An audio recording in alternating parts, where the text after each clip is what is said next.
Hi, my name is Festus Odije Erewele. Today, we'll be talking about the principles of effective people's management. The principles of effective people's management. People are the most important resource in any company or any working environment. People are so important that we understand that machines cannot produce results except they are being operated on by people. But managing people is one hell of a difficult job to do. And this is one of the problems that many CEOs or business owners face in their businesses. So today we'll be looking at the principles of effective people management.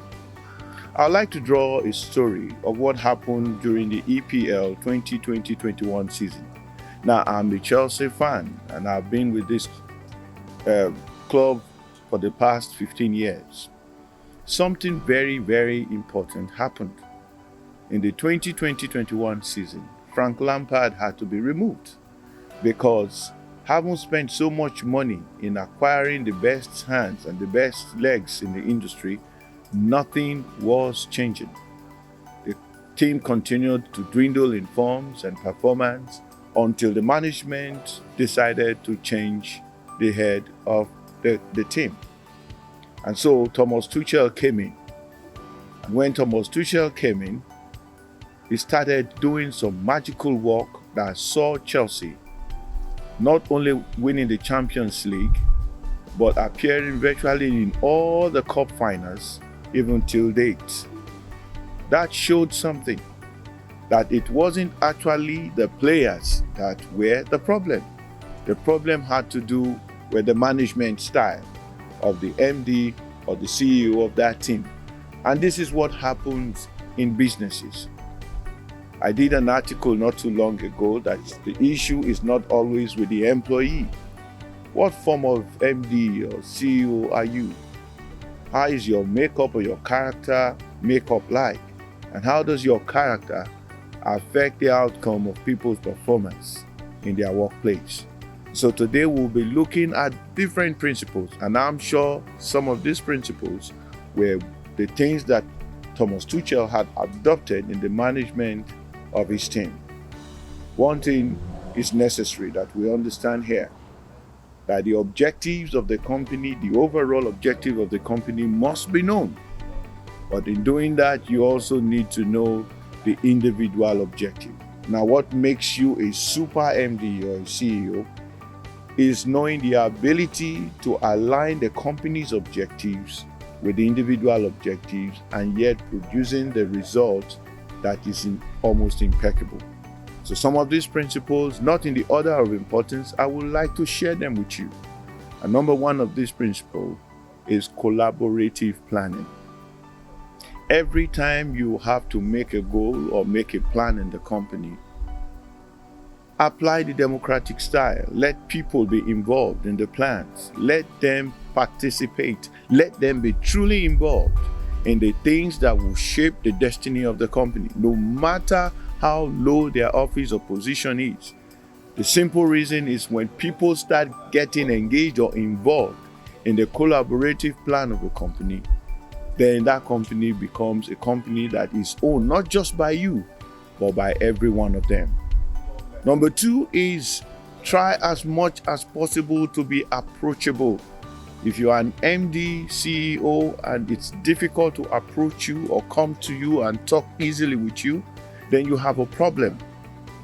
People don't just work for companies because they want to earn salaries.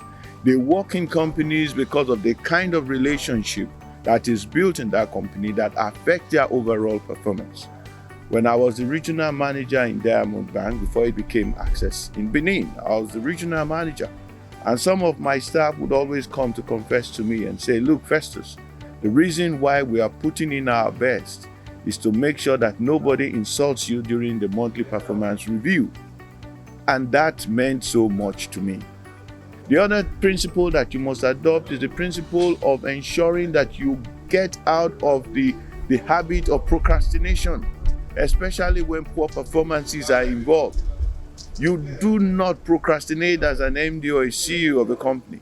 Make sure that every action that have been agreed upon are done with dispatch. Do it with dispatch. You also need to lead by example. You are the role model. You are the number one citizen of that company. People must look at you as a role model. You don't give time and you do not fix appointment that you as an MD or a CEO would not be attending, or you would come on time. My pastor will tell me something. He will say, before you punish disobedience, you must learn to live in obedience. Another thing that you need to know as a principle is the principle of learning how to motivate people, building teams, making sure that the competition is not just among themselves, but within themselves. People must bring out their best to ensure that the company's overall objective is achieved. And that's when you apply the principle of giving the kind of support that they need. The listening ear that we talked about, letting people able to, air their views without feeling any form of condemnation. You need to be trusted. If you are not trusted, if you are not a trustworthy MD or a CEO, it will be difficult to have the people who will work with you. Because the truth about it is that if there is no trust, there is no relationship. And if there is no relationship, there is no business. There is no way you can build a company or build a people when they cannot trust you. There are so many others that we can talk and continue to talk about. You must be a very good, hardworking person. Your energy has to show. Your belief in the system has to show. These are some of the principles that must be fully inculcated in every staff. And when they know that you are fair, you are approachable, you are, good in listening and doing exactly what you said you will do, you will have built a company that is reliable and dependable. Ladies and gentlemen, I'd like you to know that no excuse is good enough to explain failure. You actually don't need any when you succeed. I'll see you in the next episode, believing that you've gotten one or two things out of this. Stay tuned and stay blessed.